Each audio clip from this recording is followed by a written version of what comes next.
자, 엊그제 이 SMA 협상에 들어왔던 미국이 80분 만에 협상장을 박차고 나갔다는데요. 실질적으로는 들어와 가지고 한 10분 뒤에부터 협상을 할 의사가 거의 없다, 이런 입장이더라는 겁니다. 그러면서 대사관은 곧바로 협상이 결렬될 거고 1시 전에 기자회견이 있다라면서 언론사에 돌렸습니다. 소식을요. 자, 그래서 방위비 협상에 기본적으로 이 트럼프 리스크가 완전히 작용하고 있다. 그래서 미국의 팀들이 트럼프 보라고 협상장에서 박차고 나간 모습을 일부러 노출시키고, 여기에 한국 대사관은 그런 부분들을 기자들한테 알려가지고 우리가 제대로 일을 하고 있다라는 부분을 보이려고 지금 애를 썼다라는 겁니다. 자, 우리가 지금 겪고 있는, 보고 있는 미국은 우리가 전통적으로 알던 미국이 아니라고 제가 수없이 이야기를 했습니다. 그 중에 한 60%는 트럼프라는 사람의 개인에 관계되는 지금 문제이고, 한 40%는 미국이라는 나라 자체가 이제 과거처럼 동맹이나 해외 개입이나 이런 부분에 의지하는 부분에 손을 떼려고 하는 속성이 생기고 있다는 겁니다. 그건 미국 내부에서 석유나 가스가 세일로 발견되어서 더 이상 해외 석유나 자원에 의거한 개입 부분에 대해, 원래 제국주의가 시작된 이래 자원이라는 부분 때문에 해외로 제국주의적 진출을 했고, 그 전통이 남아서 미국의 해외 개입 문제의 주요 틀이 되어 왔죠. 근데 이제 미국이 그걸 할 이유가 없어졌다라는 게 첫 번째고요. 두 번째로는 미국의 경제 상황이 날로 안 좋아져서 미국이 지금 해외 개입에 돈을 쓰거나 국방비를 갖다가 하는데 돈을 쓸 상황이 별로 되지 않는다는 겁니다. 또 세 번째로는 지금 전 세계가 장기 저성장 하에 자국 우선주의로 가게 되면서 이 지금 그동안의 WTO의 이 신자유주의의 글로벌주의에 의거한 이 무역, 이런 부분들을 차단하는 쪽으로 가고 있고, 지금 미국이 일으키고 있는 각종 무역 분쟁들도 그런 부분의 일환이라는 겁니다. 그래서 이런 추세 속에서 미국이 지금 한국에 대한 일종의 좀 만정이 떨어지는 상황도 벌어지고 있는 것도 사실이고, 그 다음에 한미 간의 이제 중요한 관계의 틀을, 이 주요한 그 인적인 네트워크, 또 문화적인, 그리고 여태까지 내려오던 관습적 네트워크가 있었는데, 최근에 이런 부분들이 한미 간에 거의 무너져 내리고 있다라는 것이 또 하나의 중요한 원인일 거라고 보고 있습니다. 그 다음에 가장 중요한 마지막 원인은 미국의 주요 관료들이 누구도 트럼프에게 노라고 이야기하지 않는, 그야말로 사상 초유의 겪어보지 못한 형태의 지금 미국 행정부를 우리가 맞이하고 있습니다. 트럼프의 속성에서 비롯되는 이런 부분들 때문에 이것이 당연히 한국에 관한 문제뿐만 아니라, 심지어 오늘 아침에 보면 이 폼페이오가 트럼프 곁에 있을수록 다친다고 출마 카드를 꺼내서 지금 상원의원에 곧 출마하려고 한다라는 겁니다.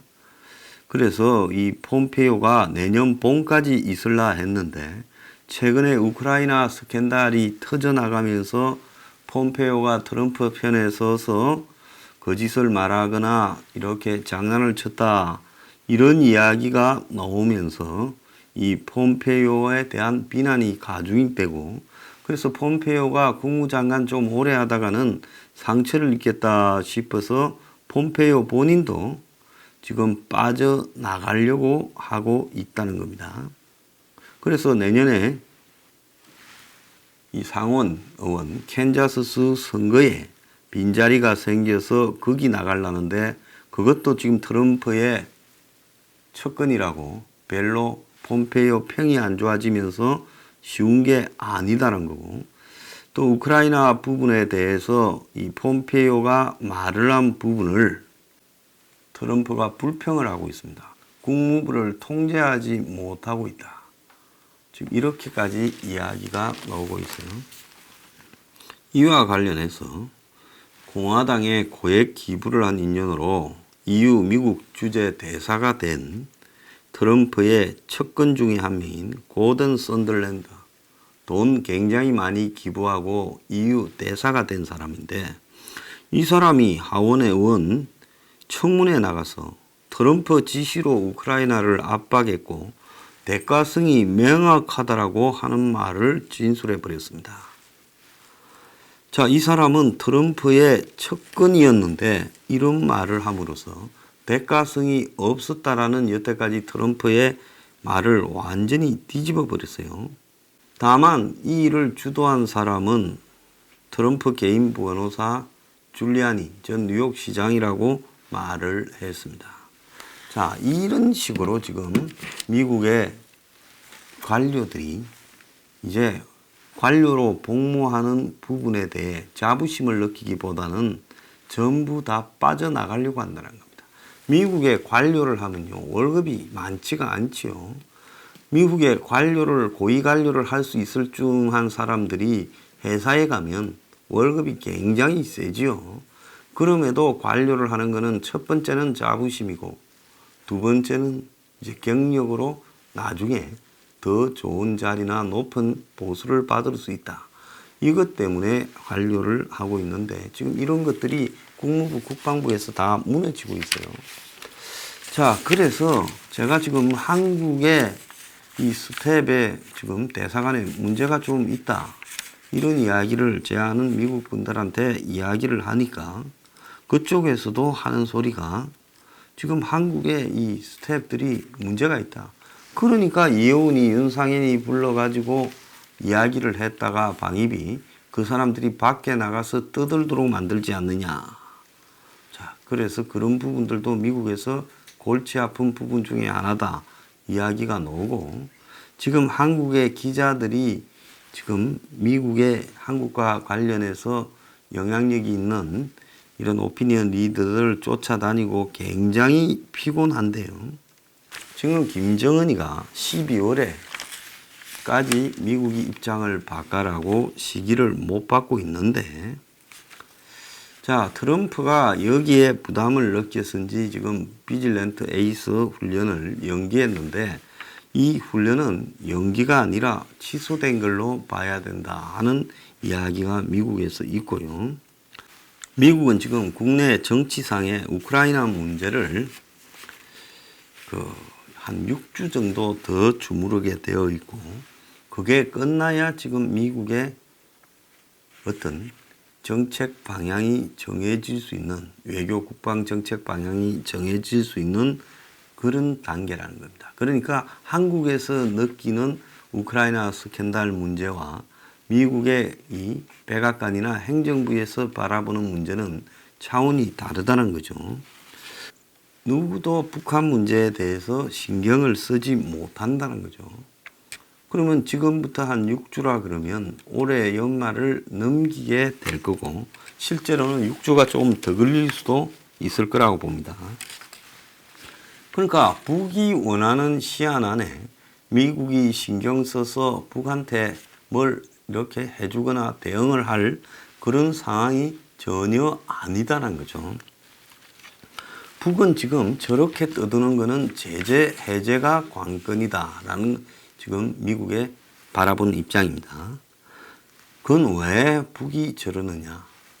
지금 중국이 북한에 최근에 상당히 좀 책임을 지면서 돈을 좀 주고 식량을 주고 오일을 주고 하는 걸로는 보이는데, 그것이 지금 북한인 체제가 최소한의 유지될 만큼의 서바이벌 차원에서만 주지, 김정은의 통치 자금을 준다거나 그러지는 않는다는 거예요. 중국도 그러지 않겠습니까? 처음부터 주게 되면 그게 일종의 바닥, 기적 효과가 돼서 나중에는 가면 갈수록 더 달라고 할 거니까 감당도 안 되고 또 줘봤자 고마운 줄도 모를 거니 아마 바닥으로 해서 요만큼은 우리가 책임지겠다고 했지 전적으로 확 밀어주지는 않겠죠. 그러니까 지금까지 김정은이는 이런 것들을 대북 제재가 가해지기 전에는 뭐 오만 행태로 했지요. 그런데 지금 대북 제재가 이 공식적으로 이렇게 가동되고 있으니까 지금 돈을 자기가 통치 자금을 만들기가 쉽지 않다. 그래서 지금 한국에서도 초반에는 그걸 좀 짭짤하게 받았을 건데 지금은 또 그것도 쉽지 않은 양상이 있죠. 그러니까 김이 지금 빨아가듯이 저렇게 미국이나 한국 등에 대고 떠들고 있는 겁니다. 그런데 우크라이나 문제가 터져가지고 북한 문제를 완전히 지금 이슈에서 미국 내에서는 사라지게 해버렸고 북이 아무리 지금 관심을 끌라고 나 좀 봐줘라고 발악을 해도 관심을 끌지 못할 거라고 보고 있습니다.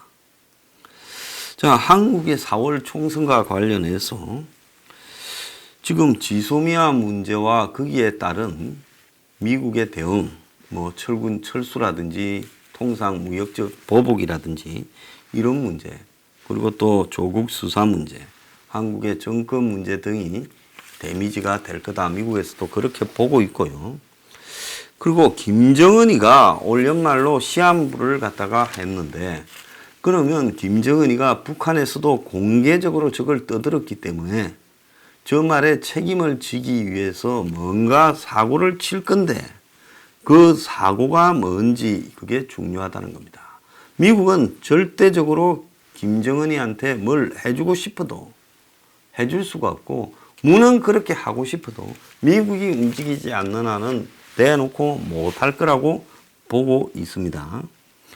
그래서 북이 결국은 연말을 넘기면 공격적인 액션을 뭔가 할 건데 저는 북이 지금 한국에 대한 공격을 통해 한미 간의 최근에 지금 관계가 갈 때까지 가버렸으니까 미국이 한국에 대해서 어떻게 대응해 주는가 이런 부분을 좀 볼 거다 보는데 미국에서는 ICBM을 쏘거나 핵실험을 북한이 하지 않겠나 이렇게 이야기가 나오고 있고요.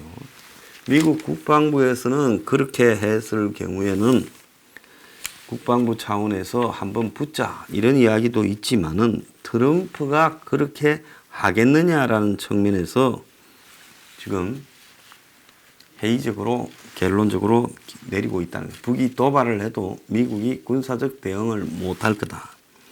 자, 미국은 문에 대해서 국내 정치 문제 때문에 또 민족적인 그런 문화 의식 때문에 한국의 국가로서의 주권과 안보를 거의 포기해 가고 있다라고 지금 보고 있습니다. 그래서 미국이 지금 문에 대해서는 이제 어떤 사람이라는 게 이번에 지소미아 이런 과정을 통해서 완벽하게 결론이 나 있다. 지금 이런 이야기입니다. 그러니까 한미 관계가 이렇게 되는 가장 본질은 북한에 항상 또라이가 있어 왔고 중국이 항상 음흉했으니까 북한 중국에 따른 변수라고 볼 수도 없고 또 일본의 아베가 무슨 도발을 해서 이래 됐다 그렇게 보는 것도 핑계에 불과하고요. 결국 핵심은 미국과 한국의 이 쌍돌 이 문제라고 봅니다. 미국의 트럼프 같은 대통령이 없었고 한국의 문재인 같은 대통령이 없었습니다. 근데 미국도 보면 대통령이 할 수 있는 권한이 너무 많아요. 지금 트럼프가 미국의 헌법을 법률에 의거해서 저런 식으로 미국을 끌고 가도 오죽하면 행정부 내부에서 저 쫓아내려고 모의까지 해도 잘 안 되고 저렇게 흘러가겠습니까? 마찬가지로 한국에도 문이라는 사람이 대통령이 되어서 이렇게 해버리니까 아무도 어떻게 하지 못하고 다들 끌려가고 있지 않습니까? 그러니까 한미 대통령이 오늘날 한미 동맹와의 핵심적인 지금 주역들이 되고 있다는 겁니다. 자, 그래서 아무리 지소미아 파기와 방위비가 연계되는 게 아니라 우겨도 미국이 딱 보세요. 시간차 공격이지 않습니까? 지소미아 파기를 설득하다가 한국이 안 된다라고 최종적으로 문희 에스퍼 장관 앞에서 통보를 하니까 그 다음부터는 미국이 50억 불이 호가 그냥 불러본 가격이 아니라 진짜 50억 불 내라. 아니면 미군 빼든가로 딱 나오지 않습니까? 그러니까 지소미아를 먼저 압박을 미국이 했잖아요. 철회하라고. 그때 한국이 만약에 지소미아를 철회하겠다고 했으면 미국이 50억은 우리가 부르는 가격인데 이제 상식적으로 잘 협상을 해보자 이렇게 됐겠지요. 자, 지소미아를 파기를 하니까 그래 너네 하고 싶은 대로 한다면 우리도 우리 하고 싶은 대로 해보겠다라고 지금 미국이 하고 있는 겁니다. 일본에는 80억 불 불렀어요. 일본에는 무슨 북한과 대치하는 그런 전투 상황도 아닌데 미국이 80억 불을 불렀습니다. 일본이 미국에 기지 제공하고 해주는 게 얼마인데 미국은 일본에는 80억 불을 불렀어요. 자, 그런 측면에서 본다면 이 문제가 한국의 지금 뭐 이런 부분이 아니라 이참에 미국이 한국에 대해서 완전히 테스트하는 거예요. 그래서 1단계에서 돈부터 이야기하지 말고 지소미아부터 이야기하자. 그래서 지소미아를 받겠다고 하면 이제 좀 깎아주자. 그런데 지소미아를 못 받겠다 하면 50억 불을 부르고 50억 불을 내면 우리가 미군 철수는 안 하겠지만 지소미아도 안 하고 50억 불 못 내겠다고 난리를 치고 이러면 그 다음에는 철수를 시켜서 장난이 아니라는 것을 보여주자. 그리고 저 사람들은 이런 식으로 그냥 눈에는 눈, 이에는 이, 기에는 기식으로 맞대응해야지 점잖게 대응해서는 될 인간들이 아니다. 지금 미국, 한국을 그렇게 보고 있는 겁니다. 자, 그래서 처음에 4,500명이 철수하고 그 다음에 어떻게 하겠어요? 그 다음에 다연장 로켓 부대 3,000배, 그 다음에 아파치 헬기 부대 빼, 그 다음에 공군 대대 빼, 군산 뭐 이런 데 말입니다. 이런 식으로 차곡차곡 빠져나갈 거라고 보고 있습니다. 나중에 이제 빠져나간 미군을 들르려고 만약에 생각한다면 그 비용은 50억 불 플러스 몇 배가 될 수도 있다는 거예요. 자, 그러면 미국은 그러면 앞으로 북한이나 이 극동 정책은 생각하지 않느냐? 인도 태평양 정책은 생각하지 않느냐? 아, 그렇죠. 미국은 지금 한국을 본때를 미겨야 다른 동맹들이 미국을 존중한다. 방위비 협상에서도 한국이 제일 먼저다. 제일 어려운 쪽에서 미국이 길을 꺾어 놓고 가겠다는 거죠. 그래서 한국이 제일 꼴통이기 때문에 꼴통한테 본때를 보이겠다. 그리고 튀면 그대로 망치로 두들기겠다. 그리고 정말로 한국이 우리하고 관계 정리를 원하면 미국은 일단 일본으로 빠지겠다. 지금 이런 부분을 가지고 있기 때문에 지금 이런 상황에서 미국하고의 관계에서 뭐 김연종이 정도가 가고 어쩌고 뭐 미국을 상대로 일본 설득해라 공갈치고 이 통하느냐? 안 통합니다. 자, 이것이 지금 문이 대형 사고를 쳐가고 있는 와중에서 미국을 잘 모르기 때문에 발생하는 일들이라는 겁니다. 자, 트럼프는 지금 미군을 철수시켜서 일석사조를 노리고 있죠. 첫째는 미국의 세금을 절약하겠다고 미국 대선 유세에서 떠들 겁니다. 두 번째는 한국에는 지금 판이 깨지더라도 일본이나 독일, 폴란드부터 시작해서 나토 국가들, 사우디, UAE, 카타르 이런 데다가 받지, 한국 받지. 한국뿐만 아니라 너네들도 문제야. 어떡할래? 하고 이제 그 나라들을 압박하는 사례로 삼으려고 하는 거예요. 그 다음에 북한에 이제 카드를 보여주려는 거죠. 자, 우리 너네 제재는 못 풀어준다. 그건 원칙이다. 그런데 주한미군을 빼줄게. 자, 협상하자. 너네 좋잖아. 이 이야기입니다. 그 다음 마지막으로 미국 대선에 나가서는 이제 트럼프가 이렇게 말을 하겠죠. 자, 저는 아무도 하지 못한 끊임없이 우리나라 세금을 갉아먹고 이용하는 나라를 상대로 내가 본때를 보여서 기본적인 정책을 바꾸고 평화를 끌어냈다. 이런 식으로 또 대선 캠페인에 떠들 겁니다. 자, 이러기 때문에 이런 트럼프는 앞으로 한국에 대해서는 미국만 빼는 게 아니라 무역이나 금융, 부동산에서 후폭풍을 야기시키려고 할 거라고 봅니다. 그래서 한국이 처절하게 후회하도록 만들어야 자기가 빛이 나지 않겠습니까? 자, 지금 그런 후폭풍이 기다리고 있다. 그렇게 보고 있습니다.